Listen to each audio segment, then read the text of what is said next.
মাগুরা শহরের নিচ নান্দুয়ালি এলাকায় এই মর্মান্তিক ঘটনাটি ঘটে। পরে বুধবার রাতে উন্নত চিকিৎসার জন্য ঢাকা মেডিকেল কলেজ হাসপাতালে আনা হয় তাকে। সেখানে পেডিয়াট্রিক ইন্টেন্সিভ কেয়ার ইউনিট পিআইসিইউতে জীবন মৃত্যুর সাথে পাঞ্জা লড়ছেন তিনি।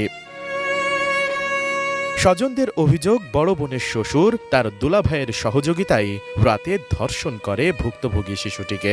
শুধু তাই নয়, ধর্ষণের পর গলা টিপে হত্যা চেষ্টা করা হয় তাকে। এছাড়া এর আগে বড় বোনকেও নির্যাতনের অভিযোগ করেন তারা।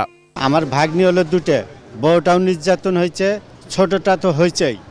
এখন এটার ক্ষতিপূরণ আমি আর কি বলবো। বাপে হলো, মেয়ের বাপে হলো প্রতিবন্ধী হিসেবে, মাথার সেন্স নাই। সেও একটা অ্যাক্সিডেন্ট হয়ে মাথার সেন্স নাই। ছোট বাতিদের সে নির্যাতন করছে, গলায় মনে করেন যে মারি বেলানোর চেষ্টা করছিল পুরো, সেই পারে নাই। পরে হচ্ছে লোকে মানে আপনার